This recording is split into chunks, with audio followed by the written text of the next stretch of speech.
Hey there, I hope you're doing well. My name is Adam and today we're going to look at some more Reddit stories. If you enjoy Reddit stories, consider liking, subscribing, and maybe hitting that notification bell too. Let's get started with today's first story. Much love everyone. Today's first story comes from my abusive parents show up after 16 years demand my apartment. I was supposed to be seen but not heard, be polite and subservient towards everyone, be pretty and girly, etc. That never sat well with me. I was that pants and mud type of girl, not the Barbie doll everyone expected me to be. Thanks to that, I spent most of my childhood days grounded in my room, and to this day I refuse to have an ironing machine at home. Shortly before my 16th birthday was my tipping point. Things I do not wish to disclose happen, and I decided to simply vanish into thin air. The next 12 years were, let's just say that it wasn't the most honorable time of my life, but I managed. By the age of 23 I had bought my first house without a mortgage, credit, or anything else, hard cash, since it was a time when I was working at a club and also sleeping there. I decided to rent the house out. Extra income never hurt anybody, and besides I didn't plan on working in a club forever. I enrolled myself in online classes, finished high school, and thought that it was a good time to go back home and show everyone that I can actually make something out of myself. That didn't go as I thought it would.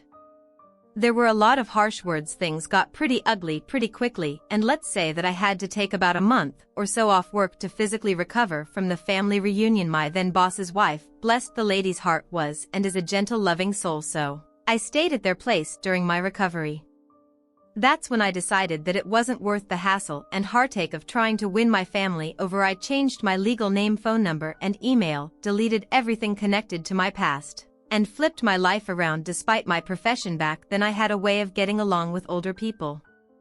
They liked peace and quiet, and so did I. By the age of 28, while still working at the club and privately, I got my nursing degree and elderly care certification. I'm not from the US, so it might be different, and owned 3 rental houses. Around the age of 29, I got a job as a live-in nurse caretaker for an elderly couple in Switzerland, and I have been doing that to this day. I am jumping between Germany and Switzerland as a live-in nurse. Pay is pretty good. I have no living expenses. I have rental houses as additional income, and life is great. Last year I was able to make my biggest dream come true. I was able to buy a building with 20 flats. Don't get me wrong, it's not a high-rise or anything. It's not the USA where I come from. The building has 5 stories each with 4 flats, nothing fancy, but I was happy. My idea was to rent out the flats at the minimum rent possible for those in need, people who need a safe place to stay while getting their lives back on track. And everything was going well until last Thursday. I have an agency responsible for renting out the flats and interviewing people interested in living there. I sit on every single one of them personally or online because I want to be able to see and get to know my future tenants. Boy, was I surprised when I saw that the people who were in the online meeting were none other than my parents. At that point I saw red. I told the agent that hell freezes over and starts burning out before any of them step a foot onto my property. I then told my parents to go to hell and never come back, or I'd put them in prison for the rest of their lives for what they did to me in the past. If they ever tried to contact me in any way, shape, or form, so AITA for telling my parents to go to hell without even bothering to hear them out. Comments, valuable Ant 969. How could you possibly be TA in this situation? OP. Well, since Thursday I've received countless phone calls from extended family about how I've brought shame to the family with my past actions and how I should repent for my sins by helping my family. They got my number from the real estate agent. All my potential and current tenants have it just in case something comes up. And yeah, valuable Ant 969, I'm sorry the real estate agent gave out your number. That wasn't cool of them, but maybe they didn't know the situation. You know you've not done anything wrong, and family members hassling you is just an extension of the same bull you had to put up with when you were younger. Yeah, it sounds like they're looking for a handout. OP. Well, my number is to give out to potential tenants and current ones as well. The flats, it's nothing fancy, but it's a place for people who are down on life and are rebuilding everything from nothing. Sometimes unexpected things pop up, and I want them to be able to contact me in case of any emergency. Like I said, I changed my legal name so the agent had no way of knowing that we're related. And besides, he doesn't know about the past update 6 days later, so it looks like no matter how one tries to keep the past in the past, it always finds a way to hunt one down for me. It took the form of my parents forcing themselves into my life, literally forcing, like I mentioned in my original post. I work as a live-in nurse caretaker for the elderly and jumped between Germany and Switzerland for work until Friday. I was at work in Germany, but that changed drastically in a matter of hours. After quite a few phone calls I received from my tenants, it turns out that my parents broke into one of the empty apartment units. This is actually an issue, and a big one, in the country where I come from. We have a law that prohibits all evictions between October 1st and March 31st, and you also can't evict elderly people on disability and those who live with them. Due to the nature of my country, breaking and entering or illegal squatting is also off the table to get them out of my property. I was back in my country on Saturday morning due to this, but what I didn't expect was a letter from the court in my mailbox stating that my parents are suing me for alimony. After reading this, I actually flew into a rage, and the only reason why I'm actually able to get this off my chest is thanks to my lovely tenants, Robert and Anna. Robert was the one who physically stopped me from breaking down the doors to the flat that my parents took over, and Anna and her dog Aries are total pros at calming your nerves. Who can resist a goofball golden retriever? Guys, you need to understand something here. I despise my parents to the core.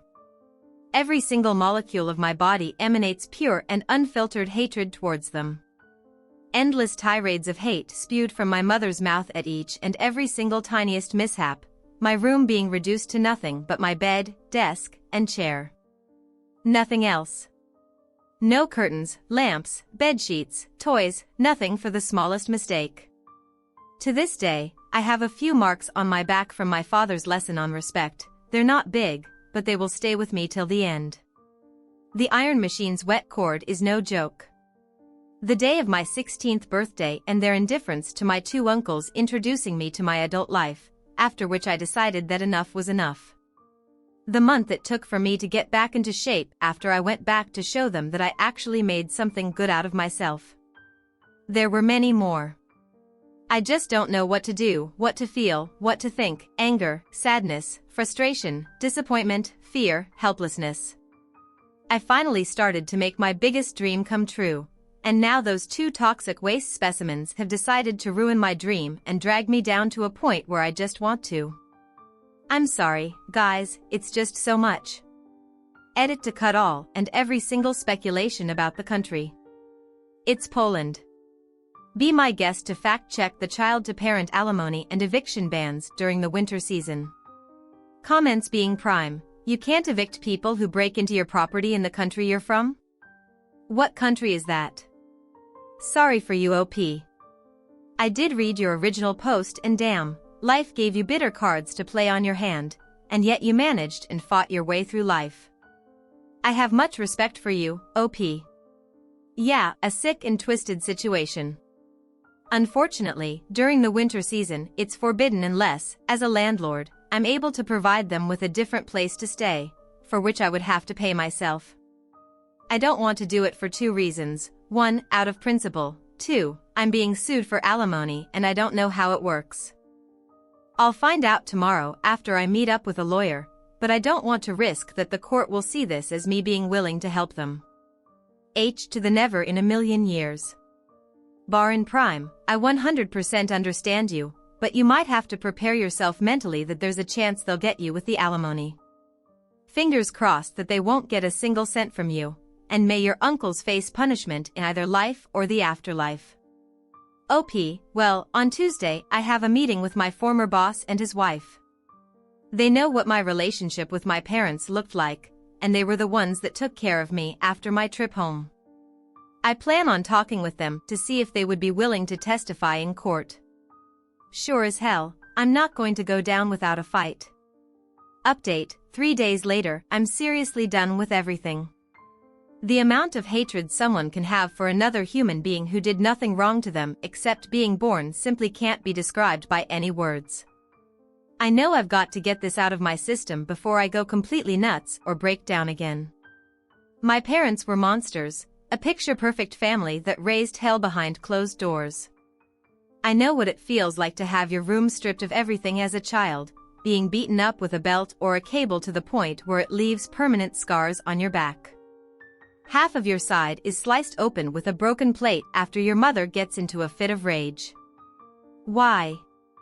Because that damn plate fell out of your hands due to exhaustion after 30+ hours of being forced to stay awake.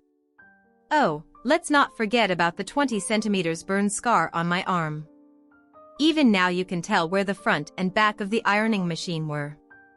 The dress wasn't ironed perfectly enough. The indifference to what my uncles did almost 20 years ago. I've managed to put that behind me. I've learned to look at those scars as a reminder of how far I've managed to get away from hell, but hell always catches up. It doesn't matter how far you run away. It always comes back to haunt you. Always. I'm sorry for the rant, but I did nothing except sleep and cry recently. I had my appointment with my lawyers. On Monday we went with the police to get my parents out of the apartment.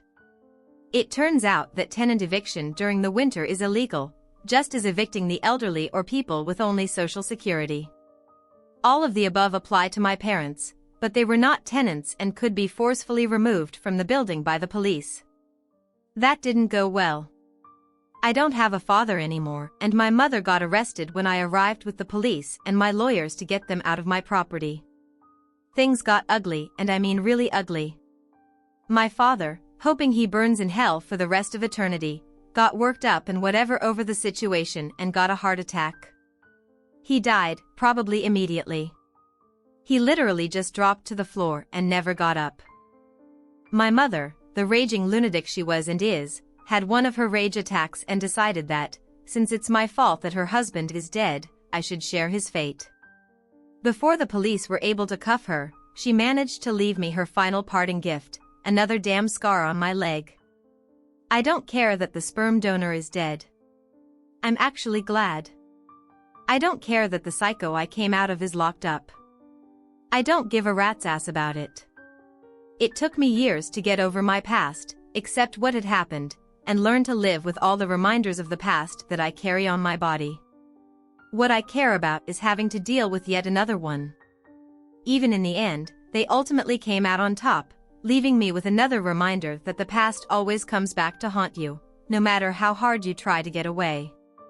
Thanks to that show, my lawyers were able to send a petition to court to get the alimony lawsuit dismissed together with a bunch of other things, and the illegal living situation also resolved itself. I have enough evidence to keep my mother behind bars for years to come and my father is burning in hell, but it brings me nothing but pain because they won again. They managed to destroy my peace and my confidence. They managed to take away the joy I felt till they showed up and they left me with a final reminder of them. Comments, Samarin 457, he won. One of your childhood monsters died knowing that his attempt to torment you had failed. The other is now going to spend much of her life stewing in jail. While watching her husband die, she will die penniless when she gets out. I hope you heal. Main Lake 98. 887, I don't see how they won. One is rotting in hell, and the other is probably never going to talk to you again. The best thing you can do now is heal, and I would recommend seeking therapy so you have someone to talk to about these feelings. They can't hurt you anymore. Update, hello, everyone, I'm sorry I didn't get a chance to respond to everyone who reached out. I'll do my best to take some time to review all the comments you wonderful people left on my previous posts. I sort of took a leave of absence from life. I had to stay a few days in a hospital because of a mental breakdown. This wasn't caused by the sperm donor passing away or the incubator being put behind bars. That's something I would gladly throw a grand party to celebrate, but by having everything my entire damn past came back all at once to haunt me. After the reality of my body having another battle scar because of those monsters, every single person is able to deal with a certain amount of drama at any given time. But when you have to manage years and years of shit, pain, suffering, and abuse all at once, it tends to be simply too much, especially when you are simply on your own, without any family or friends to vent to. I'm sorry for that rant, but when one has no one, sometimes even the internet and some strangers can go a long way. Updating on the situation that took place during the police intervention and the aftermath, the sperm donor is dead, there was no police brutality or anything of the sort. He simply couldn't handle the situation, stress, or whatever else came with that, so he dropped dead on the spot. An ambulance was called and he was pronounced dead. He was then taken to the morgue because they needed to get the autopsy done. To be honest with you guys, I don't give a single fuck about that. I gave my statement and the rest will be handled by my lawyers going forward. I don't care, never did, never will. The egg donor is behind bars and thanks to my lovely cutthroat lawyers, she will remain there, at least for the duration of the upcoming criminal case trial. For the first time in my life, I'm happy that the justice system works slowly. To be honest, the longer it's going to take, the happier I'm going to be. I've already spoken with my lawyers, and I said that any sort of out-of-court settlement is completely off the table and to not give up even a fraction of an inch both in criminal and civil cases. As far as the alimony lawsuit, well, I have nothing to worry about after what they tried to pull off, what happened, and a few other things. Lawyers talk and that's not my field of expertise. As for my tenants, well, I had a lot of questions and whatever else after the shit show that took place, but I managed to, let's say, avoid answering most of them. Quite a few years ago, I learned the hard way that no matter who you are now, you're going to be judged based on who you were in the past, a working girl if you get what I mean. That's the reality of the country I live in, and the majority of the people here. I've learned to be alone and deal with everything myself.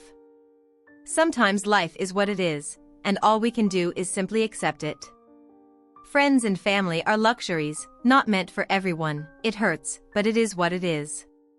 As for me, I'm going to stay at the hospital for a few more days, just to be sure and try to sort out some of my feelings and emotions. On the 20th, I'm going to be going back to Germany to start another contract job. That's that, I suppose.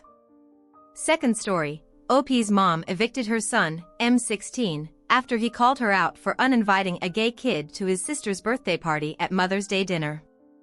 This happened a few days ago, and he's been staying at a friend's since Sunday, NSH to be exact. They've argued a lot about his friends in the past, but this time it was about me, and he still hasn't come back. Yet, we went out for dinner for Mother's Day when we began talking about my upcoming Sweet 16 and a family that Mom doesn't want there. I have a friend named Max, not his real name, who was always cool with us, but since he came out as gay, I haven't been allowed to hang out with him anymore, and Mom uninvited him from the party because she said she was paying for it. I told them many times that I wanted him there and he's not my best friend, but we're still friends. She said no, because it's her money, and has also gone on Facebook to talk about why his parents raised him wrong and stuff like that. Mom said that Max's father wasn't too happy about him coming out too, but I don't know too many specifics. When we were at dinner and the party came up, my brother got upset when my mom made a comment about a Facebook post she liked about BLM that she was looking at or agreeing with. My brother called her a hypocrite when she showed Dad the post and said that she supported them while she hated gay people and that she was no better than a racist. Dad told him to stop, and Mom said that she didn't want to talk about the party at dinner, but he didn't stop and raised his voice to where others heard him and he called her a whore. That's when she told him to leave, and he got up and drove off. Mom has thrown a lot of his things out, and she said that she has talked to the parents of the friend he's staying with, but he hasn't come back yet and I feel like it's my fault. I don't know when he'll come back. Part of me doesn't even want the party anymore, and I just feel like I ruined everything by even wanting one. Update: my brother ended up coming home in a few days, but before he did, I was able to talk to one of my friend's moms from school and tell her what happened and everything. She already knew about Max coming out and was cool, and she said that she saw my mom's Facebook post too and that she disagreed with them. I showed her my first post and some of the responses saying I didn't do anything wrong and that I didn't want to call CPS or the police on my phone because of parental controls. But she said she would call CPS for me because she didn't want them to find it on my phone. I also told her that I didn't want a Sweet 16 anymore. She didn't call when I was there because she said she wanted to talk to her husband about it first when he got back later, but my brother also came back with Dad a few days later too, and Mom said that they worked it out but didn't tell me any specifics. He was upset with some of the things that Mom threw out or went through his room when he wasn't there, but Mom said she still might have some of them or something, and I told him that I was able to keep a few things and that I was on his side and disagreed with Mom. I'm not sure if CPS did anything, because he came back really soon after, but Mom went back on Facebook after I told her that I didn't want the party anymore and posted that it was Max's fault and a bunch of things about him again.